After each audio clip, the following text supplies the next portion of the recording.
Hey, this is Ken Finnan at Capital Advantage Tutoring, and it's my job to get you past the 63. So I did the most important, one of the last minute videos for the 7. Now I'm going to do the rest. I'm going to do the 63 and the other ones. But what's really cool is that you do this one, you do the 63 one, and then you match it with the quick and dirty 66. You're good. So I'm almost doing two at once. I get the 63 now, and then I run into the Series 66. You put the Series 66 quick and dirty together, and we got a plan. Takes a while. Hopefully, it won't take a whole hour to do this shit because it shouldn't. But these are all like the last minute things that you should just know. Again, I'm assuming that you're ready to take the test, and this is just like a last minute, just like a hot list of stuff you need to know. So again, the number one video you need to watch before you take the 63. Okay, so these are all little things that you probably need to know. You should know, but remind you. Remember, a person can be anything that can sign a contract. A lot of people forget this.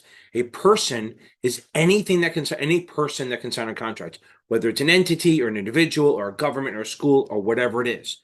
But more likely on the test, you'll hear what's not a person. So remember, dead, dumb, don't touch. What does that mean? So what's not a person? A dead person is not a person. Obviously, they can't sign a contract. Dumb, unfortunately, politically incorrect. An mentally incapacitated person, coma, stuff like that, is not a person because they can't sign a contract. Third, don't touch, under 18. That enough said, right? Leave them alone. Okay. They cannot sign contracts. So if you're like an 18 or 19-year-old person studying for the exam and you have a younger brother or sister, you can literally tell them you're not a person. Okay. Moving on. Now remember, a person can be an entity or an individual. It can be either one. There we go. Okay. Real quick, administrator, what do? They run the state. They cannot arrest or enjoin.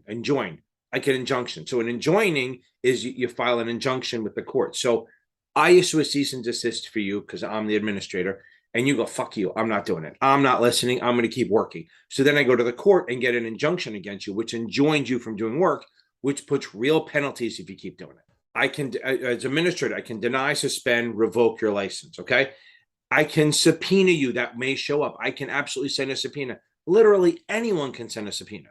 My jurisdiction as an administrator is in the state. Now, I can investigate outside the state, but anything that happens in my state, offer and sale, is in my state. Remember that. Any offer or sale that happens in my state or to my people, I can investigate and I have jurisdiction. You may not have to register, but I have jurisdiction. Remember, having to register and jurisdiction are not always the same thing. Also, remember, originated, directed, accepted. Originated in a state, directed to a state, or accepted in a state, all would give that administrator jurisdiction. Not if I send the check from there. Quick one. A broker-dealer, a BD, is a firm. Broker-dealer is a firm, registers all three. This is the big one. It registers SEC, FINRA, and the state. Now, when do they have to register in the state? When they have a client in the state, a retail client. Now, remember something. Accredited, high net worth, those are retail, even accredited and high net worth.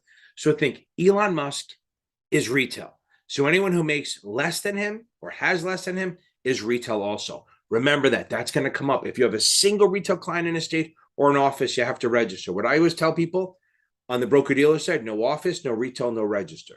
No office, no retail, no register. Remember, for broker-dealers and agents, there's no de minimis. I mean, if you have one retail client, IAs have the de minimis, which we'll get to, but broker-dealers and agents, one retail client, they have to register. So either a place of business, office, or a retail client, they got to register. No exceptions, really. Obviously, if someone's visiting a state, you don't have to register in the state just because they're visiting. On that note, Canadian broker-dealers, if their clients are visiting the US, do not have to register. I looked it up. There's a lot of books say different things. There's literally from NASA a letter saying, if you're a Canadian broker-dealer and your client moves, you have to register. Visits the US, temporary residency, you don't have to register. Broker-dealer is firm, agent is individual. Broker-dealer is firm, agent is an individual that works for them. Where do the agents register? State and FINRA. FINRA and state only, okay? Boom. Now, if they have a retail client or a place of business, they have to register. Now, they don't have to register everywhere the broker-dealer does. They just don't. It's just not a thing. Agents can actually split commissions with other agents. This could show up. Agents can split commissions with other agents as long as they're equally registered. What does that mean? That means the other agent you're splitting it with actually is registered where you are and where the customer is. That's the most important thing, is that they have to be registered also, and they work for the same firm or an affiliate. If you work for the issuer, not the broker-dealer, you work for broker-dealer, you're selling exempt securities or whatever, you still have to register. You work for an issuer. It's an exempt security, exempt transaction. Don't worry about registering. As long as you're not getting paid commissions for it, you're good to go. Now, as far as agency, right? So we have what capacity, agency capacity, whatever it is. Remember, ABC, I did the little short videos on it. ABC, agent, broker, commission. If you're an agent, you act as a broker, you charge a commission. If you're a principal, you act as a dealer, you do a markup, markdown, and you're using inventory selling out of your own capacity. Okay.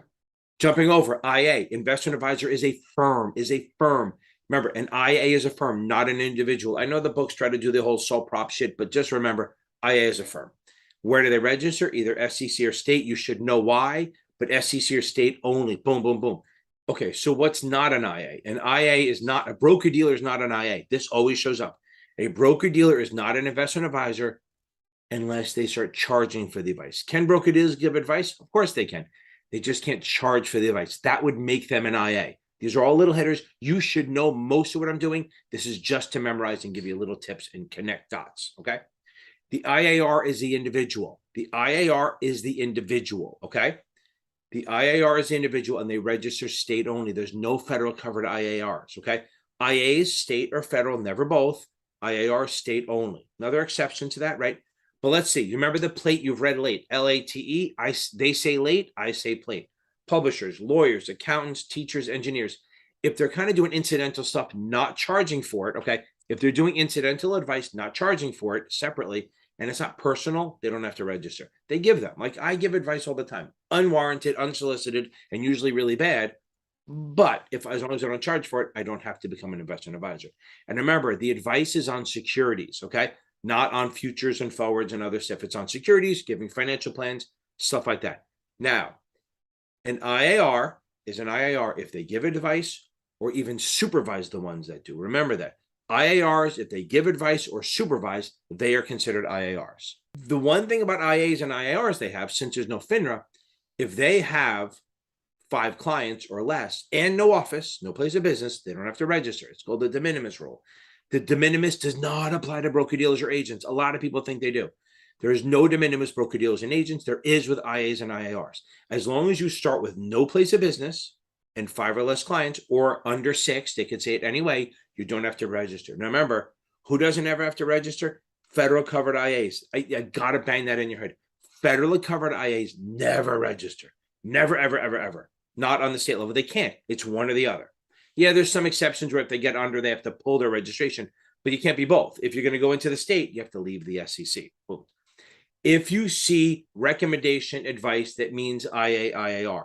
If you see execute transactions, it's broker-dealer agent side. Remember that. If you see advice, making recommendations, 90% of the time they're talking about IAs and IARs. If you see execute transactions, commissions, compensation for transactions, they mean broker-dealer agent. That's absolutely going to show up. This is an easy one. We all should know this. State-covered IAs, broker-dealers, and agents all expire on December 31st.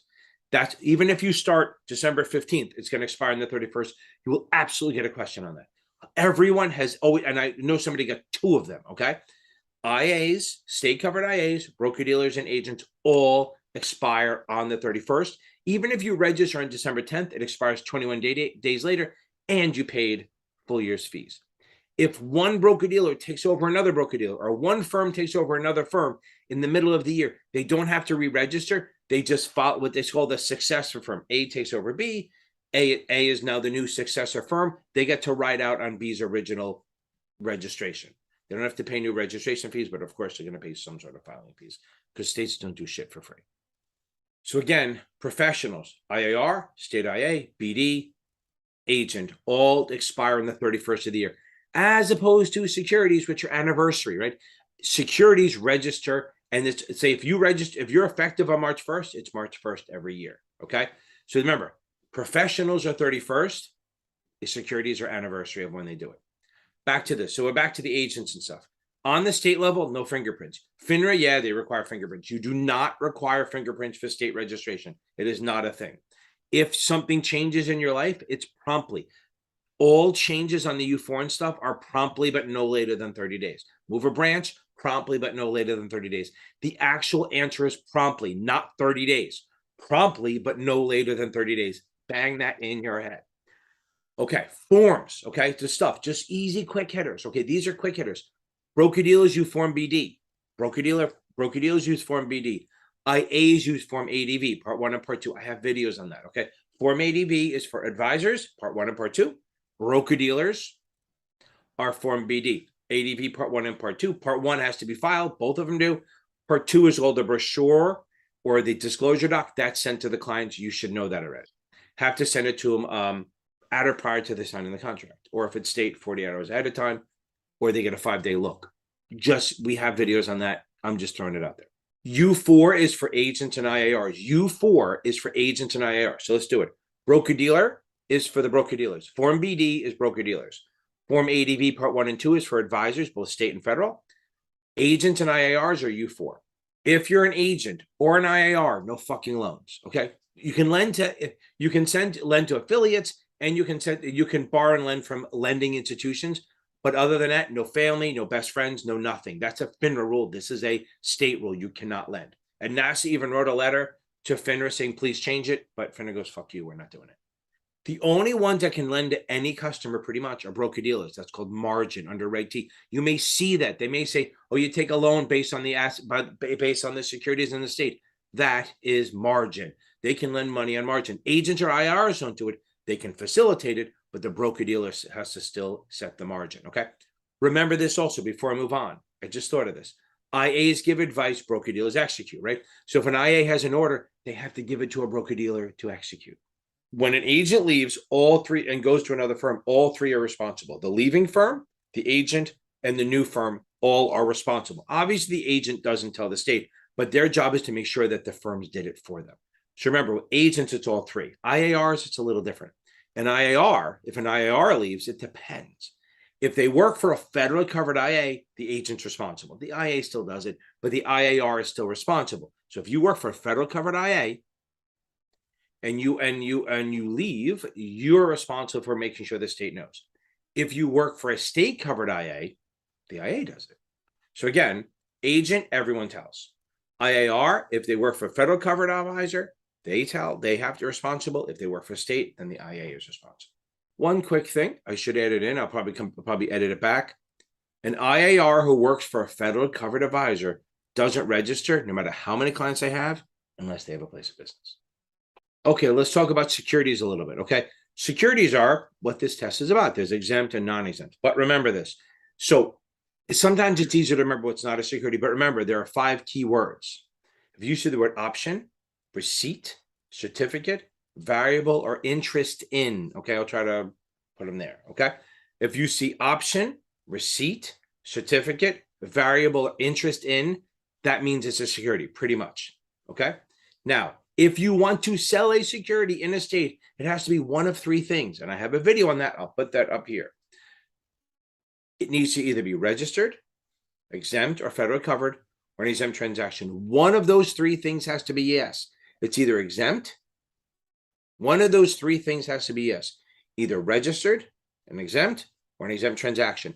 That's the difference. One of those 3 things has to be true. Not 3 of them, not 2 of them, one of them. Either registered, exempt, or an exempt transaction. If it's not one of those 3, if you can't answer yes to one of the 3 questions, can't sell it.